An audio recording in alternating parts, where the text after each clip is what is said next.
Good morning, and welcome to everyone joining in person, to everyone watching via live stream. My name is Corey Williams. I'm the plant manager at the Dearborn Truck Plant and the Rouge Electric Vehicle Center here at the historic Ford Rouge Center.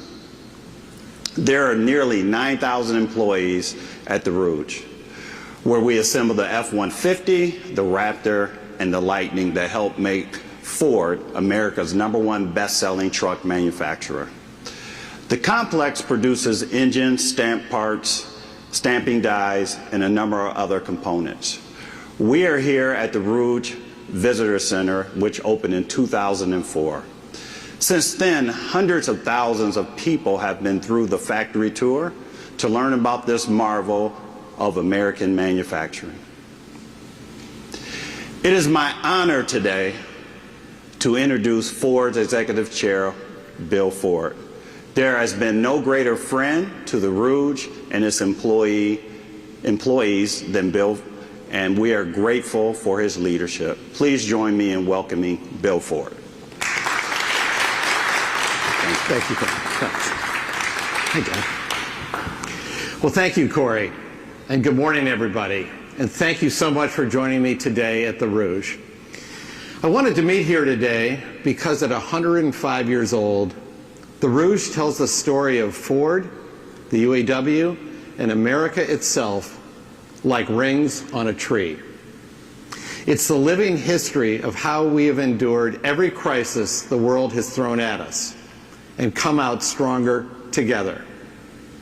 This is where we build so many of our iconic models through the years.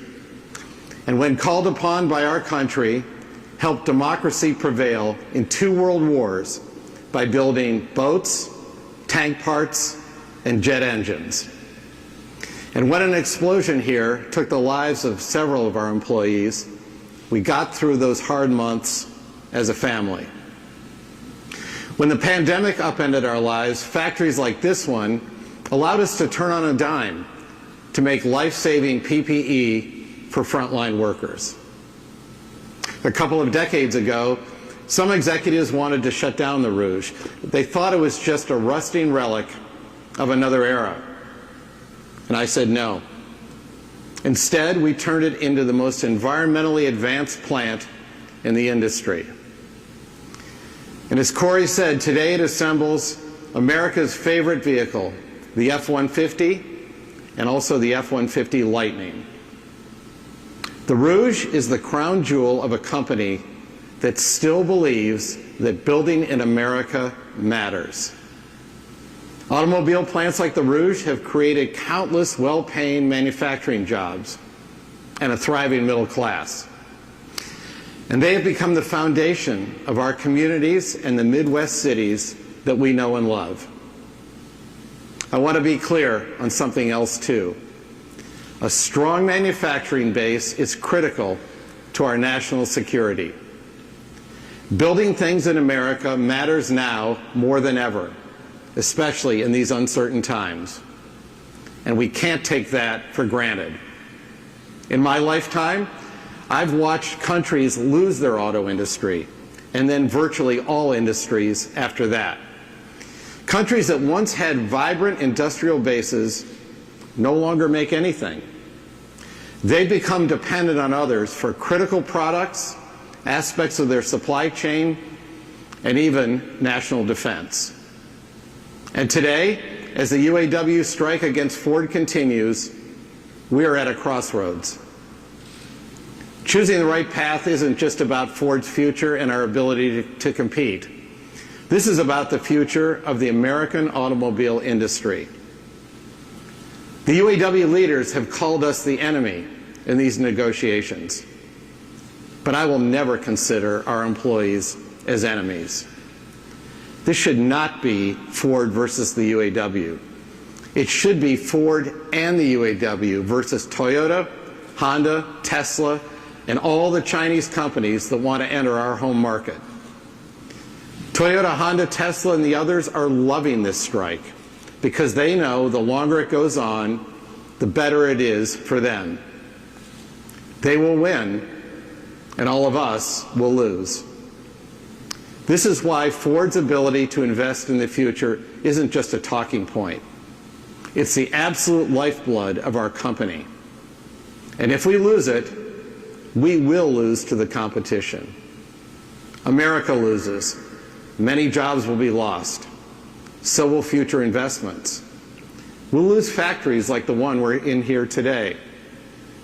And communities will suffer greatly. Now, I haven't spoken publicly since these negotiations began, but I believe I have a unique perspective to share. I'm the longest-serving leader in our industry. I've been part of every negotiation since 1982 and have worked with every UAW leader from Doug Frazier to Ron Gittelfinger and Bob King. I've also been the most pro-union leader in our industry. On my watch, Ford is the only automaker to have added UAW jobs over the last 15 years. We employ more UAW workers than any other automaker. We assemble more vehicles here in the U.S. than anyone else, including 100% of our S-Series trucks. Many of our competitors moved jobs to Mexico as we added jobs here in the U.S. Ford is the strongest partner the UAW has ever known. These are choices we made, and it's added cost to our business in an industry that is extraordinarily competitive. But it aligns with my personal values and the values of our company and our history. We believe in building in America. Every set of negotiations has been challenging, but at the end of the day, we've always recognized that we're all Ford, and we will succeed or fail together. We know how vital the UAW is to the success of our company, and we want our employees to do well. We didn't wait for the current contract talks to create thousands of jobs or invest billions of dollars beyond what was required by the letter of a deal. And we agree that our UAW colleagues deserve even more. And that's why we've offered a record contract which would make our UAW employees among the best paid manufacturing workers in the world. Despite this, the UAW leaders decided to escalate and strike our Kentucky truck plant last week. Shutting down that plant harms tens of thousands of Americans right away, workers, suppliers, and dealers alike. It hurts the communities that depend on these local economies. If it continues, it will have a major impact on the American economy and devastate local communities. The supply base is very fragile and will start collapsing with an expanded strike. But it doesn't have to go that way. We can stop this now. And I call on my great UAW colleagues, some of whom I've known for decades.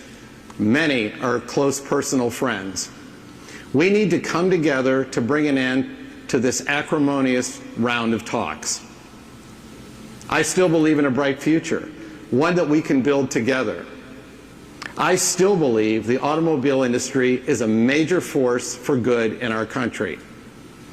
And we will continue to be there when America needs us most. Ford has strong leaders, the best product lineup we've ever had, and a talented workforce. This is an incredible chapter in Ford's history. If we seize this moment, it will mean jobs, profit sharing, and security, and growth and prosperity for all of us. But the price of failure should be clear to everyone as well. Let me close with this. After 120 years, Ford is still a family company. Unlike the pundits and politicians who have been weighing in on this conversation, this is deeply personal to me. When the TV cameras turn off, I'll still be here. I'm only the fourth member of my family to lead this company, and I always take the long view. I'm working for a bright future, not just for my children and grandchildren, but for the hundreds of thousands of families that depend on the Ford Motor Company. Those families are counting on us. Let's come together, reach an agreement so that we can take the fight to the real competition. And let's build a great company for years to come. Thank you all very much.